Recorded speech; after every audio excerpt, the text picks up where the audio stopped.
ఈరోజు ఈ ప్రభుత్వాన్ని నేను అడుగుతా ఉన్నాను. ఇవాళ మీరు నిర్బంధిస్తున్నది, అణిచివేస్తున్నది మమ్మల్ని కాదు, భారత రాష్ట్ర సమితి నాయకులను కాదు, మిమ్మల్ని ప్రశ్నిస్తున్న వాళ్ళని కాదు.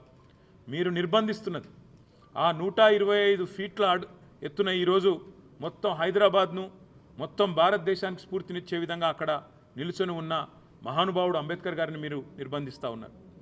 మీకు కోపం ఉంటే మా మీద ఉండవచ్చు, కేసీఆర్ గారి మీద ఉండవచ్చు, భారత రాష్ట్ర సమితి మీద ఉండొచ్చు, మా మీద అక్కసు ఉండొచ్చు. కానీ ఆ అక్కసును ఒక మహానుభావుడు ఏప్రిల్ 14 వారి జయంతి, డిసెంబర్ 6 అంబేద్కర్ గారి వర్ధంతి, మధ్యలో రాజ్యాంగ దినోత్సవం కూడా ఉన్నది. ఈ 3 సందర్భాల్లో కూడా బ్రహ్మాండంగా అక్కడ కార్యక్రమాలు చేయవచ్చు. డాక్టర్ బాబాసాహెబ్ అంబేద్కర్ దగ్గర విగ్రహం దగ్గర ఒక అద్భుతమైన మ్యూజియం కూడా ఏర్పాటు చేసినాం. దాన్ని ఈరోజు వరకు మీరు పట్టించుకోరు.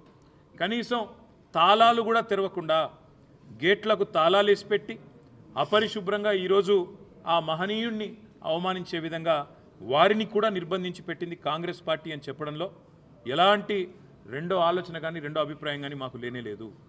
ఇవాళ మహానుభావుడి దగ్గరికి మేము పోతాము అంటే, ప్రజాస్వామికంగా నిరసన చెప్తాము అంటే, మా నాయకుల వ్యక్తిగత స్వేచ్ఛను, మా ప్రజాస్వామిక హక్కును కాలరాస్తున్న ప్రభుత్వానికి నిరసనగా మేము అక్కడికి పోతామంటే 300-400 మంది పోలీసులను పెట్టినారు కదా ముఖ్యమంత్రి గారు.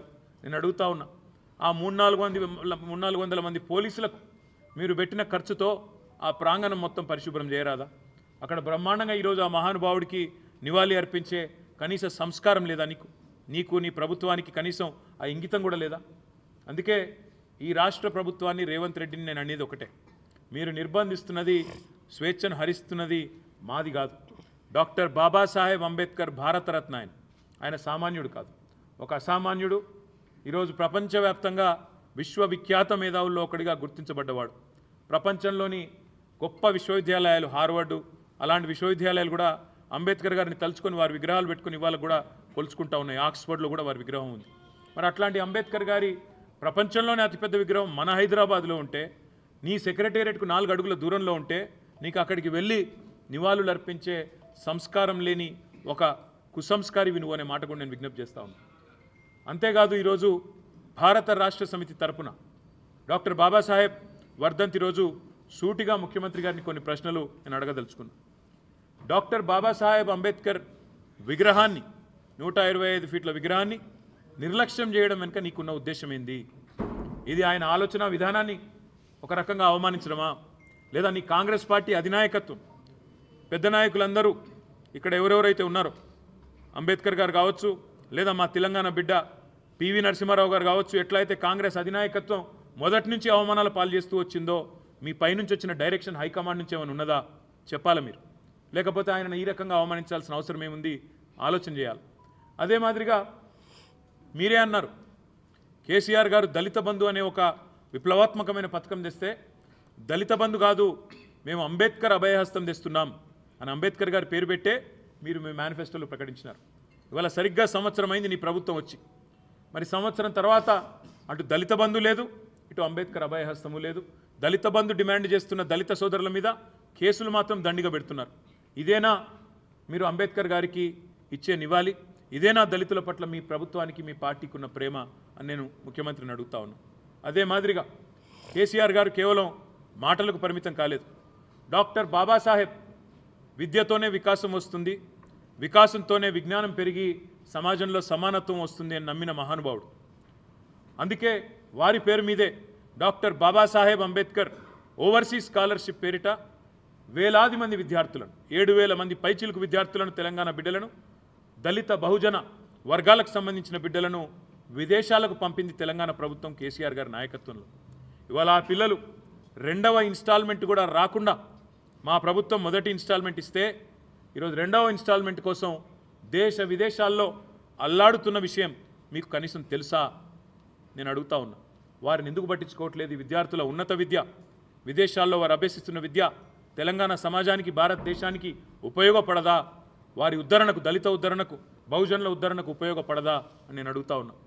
అదే మాదిరిగా విద్యతోనే వికాసం వస్తుందని కేసీఆర్ గారు నమ్మి బహుజన పిల్లల కోసం తెలంగాణ రాష్ట్రంలో, భారతదేశంలో ఎక్కడా లేని విధంగా 1000 పైచిలకు గురుకుల పాఠశాలలు పెడితే, ఇవాళ ఆ గురుకుల పాఠశాలల్లో 48 మంది పిల్లలు చావుల పాలైనారు.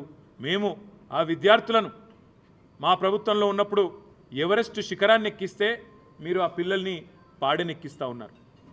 మరి మేము ఈ గురుకులాలు బాగుపడాలి, అందులో చదువుతున్న లక్షల మంది పిల్లల భవిష్యత్తు బాగుండాలి అనే ఆలోచనతో ఏర్పాటు చేసిన గురుకులాలను నిర్లక్ష్యం చేయడమే మీరు అంబేద్కర్ గారికి ఇచ్చే నివాళ మేము అడుగుతా ఉన్నాం.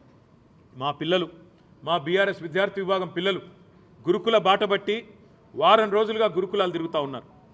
అక్కడ నెలకొని ఉన్న స్థితిగతులు మా బీఆర్ఎస్ విద్యార్థి విభాగం ఆధ్వర్యంలో కనుక్కొని రాష్ట్ర ప్రభుత్వ దృష్టికి రాబోయే శాసనసభ సమావేశాల్లో, శాసన మండలి సమావేశాల్లో తేవాలే, సమాజం దృష్టికి తేవాలే, ప్రభుత్వం మీద ఒత్తిడి పెంచాలే, ప్రధాన ప్రతిపక్షంగా మా పని చేయాలని మేము ఆ పనిలో నిమగ్నమై ఉన్నాం. మరి ఎందుకు గురుకుల బాటను అడ్డుకుంటున్నది నీ ప్రభుత్వం? పోలీసులతో, అధికారులతో మా ఆర్ఎస్ ప్రవీణ్ కుమార్ గారి మీద కేసు పెట్టించును నేను అడుగుతా ఉన్నా. మా విద్యార్థి నాయకుల మీద కేసులు పెడతా ఉన్నారని నేను అడుగుతా ఉన్నా. సమాజంలో జరుగుతున్న దోపిడీని అడ్డుకొని మీరు చేస్తున్న అన్యాయాలను ప్రశ్నించినందుకేనా నిన్న మా నాయకులు మొత్తం మా గౌరవ ఎమ్మెల్యేలందరినీ ఎక్కడికక్కడ అరెస్ట్ చేసి దాదాపు 16-17 గంటల పాటు నిర్బంధించడమేనా మీరు అంబేద్కర్ గారికి ఇచ్చే నివాళని మేము అడుగుతా ఉన్నాం. ఇవాళ చివరిగా నేను ఈ కాంగ్రెస్ పార్టీని అడిగేది ఒకటే. ఇప్పుడే పెద్దలు మధుసూదనాచారి గారు చెప్పినట్టు రాజ్యాంగ రక్షకుడిగా పోజులు కొట్టే రాహుల్ గాంధీ నీకు ఉత్తరప్రదేశ్లోకి రానియకపోతేనేమో ఉక్రోషం వస్తున్నది. నేను ఉత్తరప్రదేశ్లో నిన్ను పర్యటించనీయకపోతే నేను ప్రతిపక్ష నాయకుడిని నన్నెందుకు తిరగనీయరు అంటున్నావు. మరి మేము ప్రజలు ఎన్నుకున్న నాయకులం కాదా? మేము ప్రజాప్రతినిధులం కాదా? మా మధుసూదనాచారి గారు శాసన మండలిలో ప్రతిపక్ష నాయకుడు కాదా? నీకే హోదా అయితే పార్లమెంట్లో ఉన్నదో మా మధుసూదనాచారి గారికి తెలంగాణలో అదే హోదా లేదా? మరి ఎందుకు ఇక్కడ గొంతు నొక్కుతున్నది నీ కాంగ్రెస్ ప్రభుత్వం? కొడంగల్ దళిత బిడ్డలు, కొడంగల్ గిరిజన బిడ్డలు ఎక్కడున్నావయ్యా రాహుల్ గాంధీ? నువ్వెందుకు వస్తలేవు మా దగ్గరికి?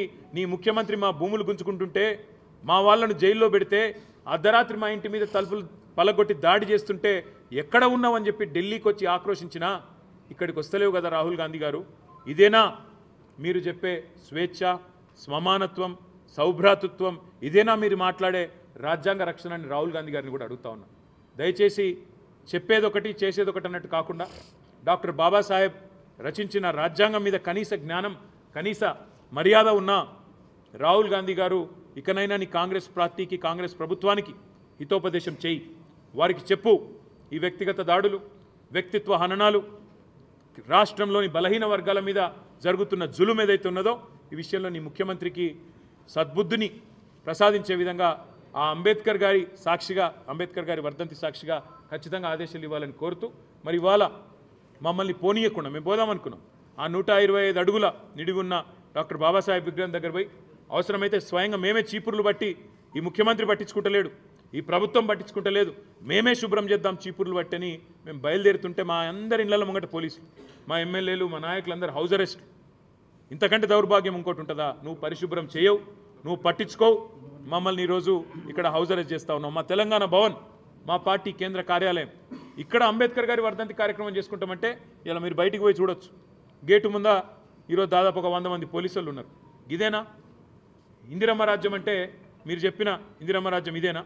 ఎమర్జెన్సీ రోజులను తలపించే విధంగా ఎక్కడికక్కడ పోలీసులతో గొంతు నొక్కే ప్రయత్నం చేయడమే మీరు చెప్పిన ఇందిరమ్మ రాజ్యమా అని నేను అడుగుతా ఉన్నా. చివరిగా ఈ రాష్ట్ర ప్రభుత్వానికి చెప్పేది ఒకటే, కేసులు ఎన్నైనా పెట్టుకోండి, ఏం చేసుకుంటారో చేసుకోండి, మా నాయకుల మీద మీరేం చేసినా పర్వాలేదు. కానీ 9వ తారీఖు నుండి ప్రారంభమయ్యే శాసనసభ సమావేశాల్లో, శాసన మండలి సమావేశాల్లో తప్పకుండా మీ ప్రభుత్వం యొక్క నిర్వాకాన్ని, సంవత్సరం పూర్తయిన తర్వాత మీ రాష్ట్ర ప్రజలకు చేస్తున్న అన్యాయాన్ని ఎలుగెత్తి కొట్లాడుతూనే ఉంటాం, ప్రశ్నిస్తూనే ఉంటాం, పోరాడుతూనే ఉంటాం. వెనక్కి తగ్గే ముచ్చటనే లేదనే మాట మళ్ళొకసారి తెలియజేస్తూ మీ అందరికీ ధన్యవాదాలు.